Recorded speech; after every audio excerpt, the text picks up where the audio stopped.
Okay, so this is a little bit of a continuation of my last video about the stigma behind it, OCD, and everything, but this was the original video that I wanted to record about sharing with friends and family. And before I go into that, I mentioned at the end of my last video I had someone do that to me. Someone who I trusted with my life, my heart, my children, just about everything you can trust a person with. She was my best friend. We spent a great deal of time together. If we weren't hanging out, I mean, we hung out every day. If we were hanging out together, we were on the phone. We would spend hours on the phone with each other. Our kids played together, and it was a really great and what I thought strong friendship. And so she used to try to convince me that there was nothing wrong with me. It was all in my head, and that I just thought I was going crazy, and blah, blah, blah, and so on and so forth. She had absolutely no belief that I did, in fact, have mental illness. She had me convinced that it was some kind of physical problem, like blood sugar problem. My blood sugars have been tested many times. I don't have hypoglycemia or diabetes or anything like that. She thought maybe it was a thyroid problem. I've had my thyroid tested many times and come back with, functioning as it should be. And so once all those medical tests are ran and they find out that it's not a physical problem, then they realize that it is in fact a mental illness, which is what I was suffering from, and I knew that the whole time. And she could not understand that, or whatever the case may be. She was convinced that I was just an evil person. And because of that, we are no longer friends. We don't see or speak to each other. It's really sad. It breaks my heart that she's a closed-minded individual. It breaks my heart that we, spend so much time together. Our kids played together. I mean, they kind of grew up a little bit together. And, I mean, my kids are always asking about her kids. I'm willing to bet that her kids ask about my kids as well, though we haven't had any contact in almost a year now. It really sucks. I miss that friendship. I miss that connection. I'm not saying I would ever be friends with her again, because honestly I wouldn't. Not if you can, that closed-minded. I mean, even if she knocked on my door right now and apologized to me and said I'm sorry, I'd say, well, I appreciate your apology. Have a nice life, and go on from there. I have plenty of other friends and family that they support me and they love me for who I am, regardless as to whether I have a mental illness or not. Does not affect the way that they treat me or the way that they look at me. And so it was a huge loss. I mourned it. I grieved it. I moved on from it. It still hurts, to think that someone who you trusted for a long time could be so easily turned against you. Yeah, it's painful, but you get over it eventually. I don't know if I'm fully over it. I mean, like I said, I miss the friendship, I miss the connection, but I have that friendship and connection with other people, and I'm okay with it now. And I realize that it's her problem and not mine. And honestly, something that I've had to learn the hard way is that really it's none of my business what other people think of me. Just like it's no one's business what you think of other people. She has the right to her opinion, and she has the right to feel the way that she feels. And as a person who also has those same rights as an individual, I respect that. So, and that's all I can say about the matter. So moving on to how to explain to friends and family who may not be aware that mental illness exists, or, I basically kind of scripted it out a little bit because my husband told me I'm a little erratic. So I'm sorry if my videos are boring. I'm going to slide this over a little bit because I keep getting a glare from the window behind me, and I'm trying to use my chair to cover it, but it doesn't seem to be working. So, opening up to friends and family can be the most difficult part about mental illness. The fears of judgment and being called dramatic or attention seeking, doesn't matter who you tell. You're gonna have those fears. I had a psychologist even once tell me I was just looking for attention. So, those fears are just gonna be there. That's just straight up the truth. Keeping it private a lot of times seems like the better idea. Like, if I can just hide this from the people around me, then, they won't look at me any differently. But the truth is, you can't hide it because you are who you are. And, there's a quote that I love.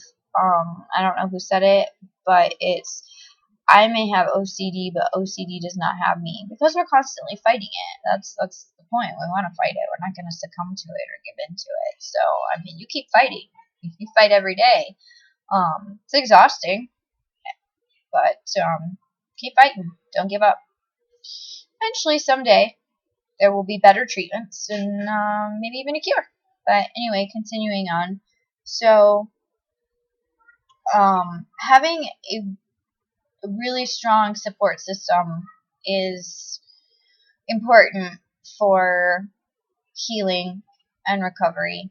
And I say recovery very loosely because obviously there's no cure. So, in that battle, in that fight in your head, it's nice to know that you have a support system where you can go and visit a friend, or you can pick up the phone and call a family member or someone and say, hey, I'm stuck in my head right now. Can you just talk to me? Talk to me about anything. I don't care what it is. Tell me about your day. Tell me about your problems. Tell me about whatever. I just need to get out of my own head for 5 minutes and focus on something else. Having that support system really is important, even if it's just one person. I have a support system of many people, and I'm very lucky. Telling people about it is frightening. If you're afraid, or you know how a particular person feels about mental illness and it's in a negative light, perhaps broaching the subject in a sense of asking them, how do you feel about those soldiers that come back with, post-traumatic stress disorder? How do you feel about that? And how does that make you feel? Or asking them how they feel about people who have like schizophrenia and stuff like that. Like, do they feel sorry for them? Do they believe that it's real? Or, getting an idea on how a person feels about mental illness in general is a good idea before you go spouting, oh, hey, I have OCD, and guess what it does to me. I wouldn't, obviously you're not excited about it, but I wouldn't phrase it quite like that. You just want to approach it lightly. You don't want it to be so heavy. It's already heavy on you, and you may be anxious to get it out because you need to tell these people what's going on with you. But it's something that's a process that takes time. And so you might say something like, hey, I went and saw my doctor. They don't know what kind of doctor you're talking about. You could be talking about your primary care physician. You could be talking about a psychiatrist. You could be talking about your urologist. There are many different types of doctors. You could be talking about the pediatrician. So you just mention like, hey, I went and I saw my doctor. My doctor thinks that I have a chemical imbalance. And of course, right away, questions are going to follow. Well, what kind of chemical imbalance? Are you going to be okay? Well, yeah, I'm going to be okay, but they think the imbalance is in my brain, and they think it's something called OCD or whatever particular mental illness you happen to have. You don't have to go into the medications they put you on. You don't have to reveal anything more than you're comfortable with revealing. It is a sticky situation. It can be difficult. The responses to these questions, they're going to allow you to know how far you can take it. If you get an argumentative response, stop. Because that's never a good thing. It's negativity. You don't need any more negativity. You really don't. You've already got enough going on up here. You don't need any more negativity. So taking a step back at that point and just going, okay, this person isn't ready to hear what I have to say. Give them some more time. Let them process. Let them, calm down and cool off. If it becomes an argumentative situation, just taking a step back is the best idea, because when feelings and tensions run high, we tend to say things that we don't mean out of anger, and you're likely to blurt out, well, I have all these problems and you just don't care, and that may not be the case. The case may just be how they feel about another particular situation. If you feel the person that you're speaking to just simply cannot handle the fact that you have a mental illness, it may be best not to tell them about it, and that's just the truth. There are a couple people who don't know that I have the issues that I have. It's not because I feel that they have a negativity towards mental illness. It's just because I feel like perhaps I would be looked at differently, and I don't want to be looked at differently. I am eventually going to reveal it to them. How they might even watch my YouTube videos.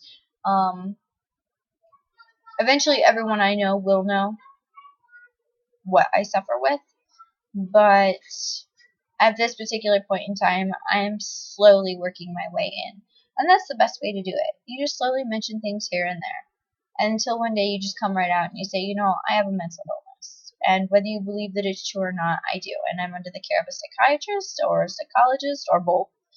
I'm medicated or not medicated. I'm getting the treatment that I need, or I'm looking into getting the treatment that I need. And sometimes you have to just leave it at that. And if the person wants to argue back with you, just let them do what they're going to do, because they have a right to their opinion, and they have the right to feel the way that they feel about things, just as you do. And we have to be respectful of ourselves as well as others. And so sometimes you just have to take a step back and say, okay, I'm sorry that you feel that way. And that's all you can do. There's nothing else you can do. You cannot convince somebody of something if they don't want to be convinced of it. If they start to ask questions, then that's... I'm sorry, my cat just jumped up here. So if they want to ask questions, or you let them know, hey, if you have questions, go ahead and ask. I'll be more than happy to express to you anything you want to know. Otherwise, there's Google. You can Google it. It's there. It's on the web. I promise. You'll find it. I have family with mental illness. It runs in my family. This is my cat, Duchess, that you can partially see. So you've met my children and now one of my cats. She's a love bug, and when she wants attention, she wants attention. So anyway, I have mental illness runs in my family, which is probably why I suffer with it. So I'm lucky and fortunate enough that my family accepts the fact that I have a mental illness, because, like, my mother, she suffers from mental illness herself. And so it was accepting there. And, I was automatically supported and told, whatever you need, we're here for you. My kids know that I have stuff, like my daughter wakes me up in the morning to remind me to take my medication. Today, as a matter of fact, I have an alarm set on my phone to go off, and she'll come in and she'll wake me up. Mommy, your alarm's going off. It's time to take your medication. I mean, they know. They don't know all the details because they're kids and they shouldn't be burdened with all that. But she knows.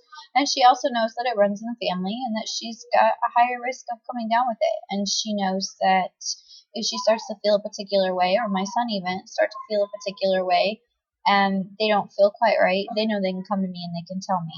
And I'm going to take them to see their doctor, and we're going to get them the help that they need, because we're not going to ignore it and let it just go on and carry on to extremes. If it becomes a problem for them. Hopefully it'll skip a generation, or maybe it'll end with me. Wouldn't that be nice? No more mental illness in my family. But I know with the family history, the risk is higher.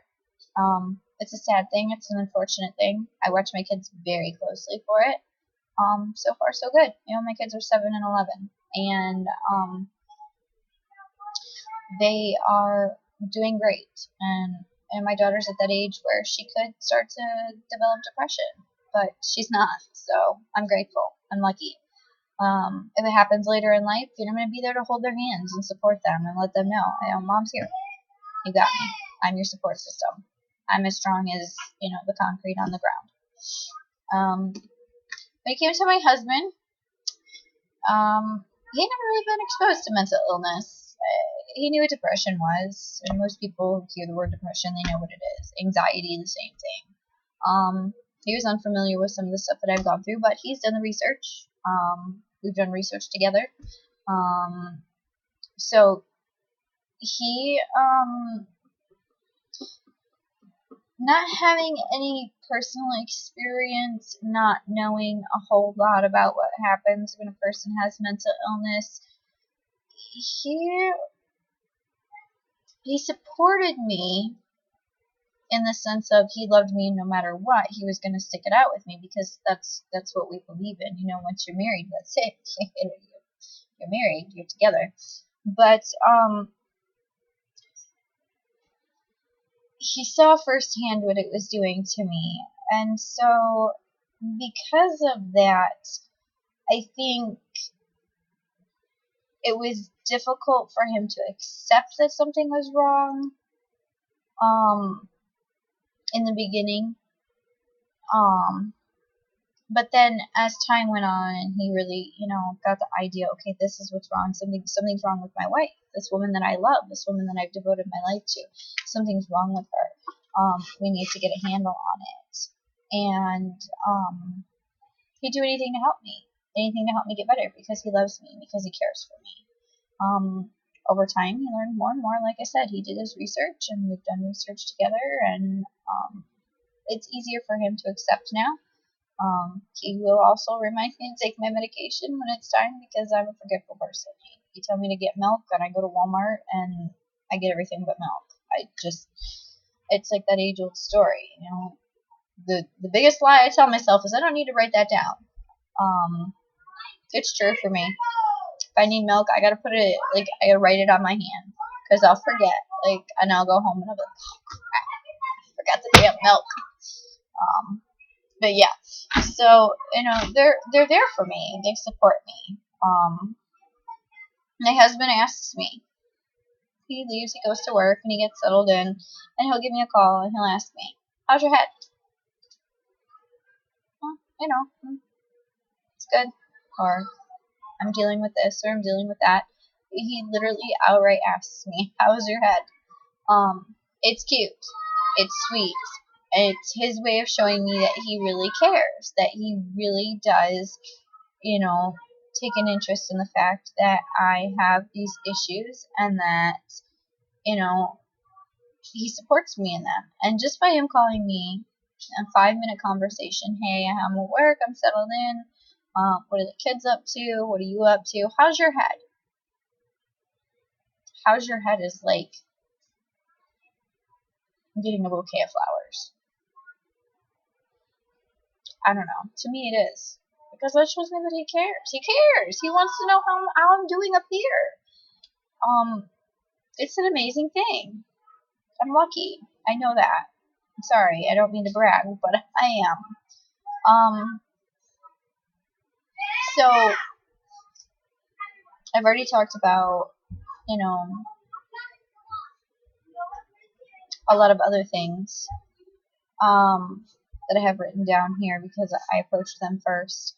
So I just like to say, when it comes to family and friends, I actually just revealed to a friend Friday. She invited me and the kids over for dinner, and we were there rather late. We were there until after 10 o'clock. And at 9 o'clock at night, I take meds. And so my alarm on my phone went off, and of course it's just like a normal ringtone. I slide the button and turn it off, and she's, oh, what, someone calling you? And I said, no, it's my alarm. She's like, why do you have an alarm set for 9 o'clock at night? And I was like, well, I have to take my meds. And she's like, oh, what kind of meds? And so I took my meds. Asked her, I told her, I said, well, I'll explain in a minute, but could I get some water? And she's like, help yourself. So I got some water, and then we sat down on the couch, and I broke everything down, and I told her. And she looked at me, and she's like, wow. She's like, I'm really happy that you're getting the help you need and that you're feeling better. She's like, I had no idea that you had, what you have going on.